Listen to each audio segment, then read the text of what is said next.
ক্যামেরার পেছনে ওই ছেলেগুলোকে দেখে বোঝা যাচ্ছে ওদের ক্রিকেটের প্র্যাকটিস চলছে। একটু পিছিয়ে গেলে দেখতে পেতাম যে ক্রিকেট খেলার বর্তমান আর আগের পরিস্থিতি অনেকটাই আলাদা। তো আমার এই ক্রিকেট নিয়ে হঠাৎ ভিডিও বানানোর কারণ, এটা হয়তো মনে প্রশ্ন আসতে পারে।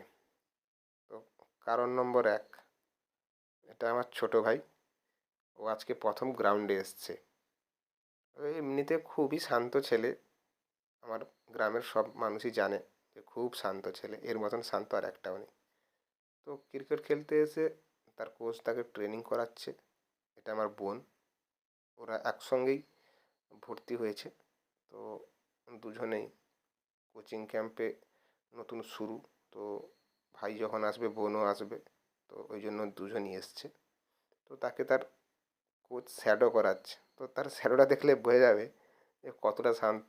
স্যার যদি উল্টো বলে, এস উল্টো বলে। তো এই শ্যাডো চলার সময় ও সবার থেকে কিছু আলাদা করার একটা চেষ্টা করছে। এবার শ্যাডো দেখে ভালো লাগছে যে আগেকার ক্রিকেট খেলা এখনকার ক্রিকেট খেলা অনেক চেঞ্জ। এখন ছেলেরা ডিউজ খেলার জন্য প্রিপেয়ার হয়ে আসছে।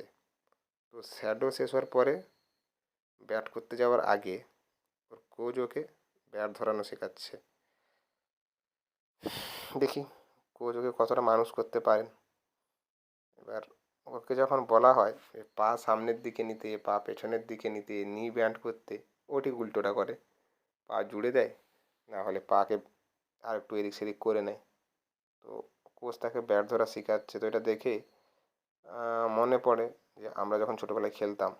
এবার কোচ সামনের দিকে পা করতে বলেছে, বাবানও সামনের দিকে পা করেছে। এবার যখন কোচ শেখাচ্ছে তখন দু তিনবার ঠিক করার পরে তিনবারে অন্যমনস্ক হয়ে গেছে। এবার কোচ একটু একে দেখলেন আর চোখে, আবার শেখানোর চেষ্টা করলেন। ছোটো বাচ্চা, অনেকটা ধৈর্য ধরে কোচ কিন্তু ওদেরকে শেখান, আমি দেখেছি। তো ওর নি ব্যান্ড করা বলুন, ব্যাটিং স্টাইল বলুন, ওকে কোচ প্রত্যেকটাই ভালোভাবে বুঝিয়েছে। তো ঘরে যখন আসবে, ওকে কিন্তু এগুলো কন্টিনিউ প্র্যাকটিস করতে হবে। এটা কোচের স্ট্রিক্ট ইনস্ট্রাকশান। তো এবার কোচ বল করার জন্য বাবানকে ব্যাট ধরতে বলেছে। বাবান রেডি, কিন্তু প্রথম বলটাই মিস। এবার বাবানের মিস মানে তার মাথা খারাপ হয়ে যায়।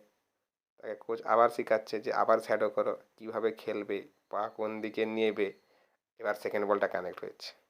এরপরের বলগুলো মনে হয় আর কানেক্ট হয়নি যদিও। তো নতুন খেলতে এসছে, ওর মধ্যে প্রচুর এগ্রেশন আছে।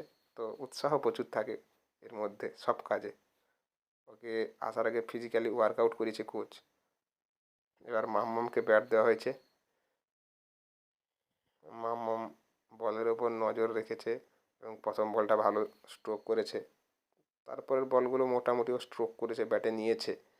এটা একটা ভালো লক্ষণ। এবার বাবান ব্যাটিং পিচে যখন প্র্যাকটিস করতে আসে সব বল ছ মারবে, পুরো ক্রসার, আর ব্যাটে একদম ফাটিয়ে দিবে। তার প্রত্যেকটা খেলা ক্রস। তো তাকে কোচ যতবার বলছেন যে সোজা গেল, বাবান বলছে না, বড় বড় ছ মারতে হবে। তো তার ব্যাটিং অ্যাকশান বলে দিচ্ছে এ ক্রস খেলবে, কিন্তু শেখাতে হবে এই মুহূর্তে। এবং ক্রস ব্যাটে ওর লাগছিল ভালো, প্রথম কথা ওই জন্য ও শুধু ঘুরিয়ে যাচ্ছিলো ক্রস ব্যাটে, ঠিক আছে। তো দেখে ভালোও লাগছিল যে এই বয়সে এদেরকে ট্রেন করা হচ্ছে। আমাদের সময় আমরা হয়তো এরকম ট্রেনিং ছিল না। তো এরপরে বোনও এলো একসঙ্গে, ভাই বোন দুজনেই একসঙ্গে এলো এবং মামা ভালো খেলছিল। তো ভিডিওটা বানানো ইচ্ছা বা উদ্দেশ্য একটাই, ভবিষ্যতে যখন এরা এই ভিডিওটা দেখবে তখন ওরা হয়তো বলবে যে আমরা কীভাবে খেলতাম, আমরা ছোটোবেলায় কীভাবে প্র্যাকটিস করেছিলাম, তার একটা ফুটেজ ওদের কাছে থাকবে, যেটা ওদের কাছে স্মরণীয় হয়ে থাকবে। এবং সত্যি বলতে আমাদেরও ভালো লাগবে।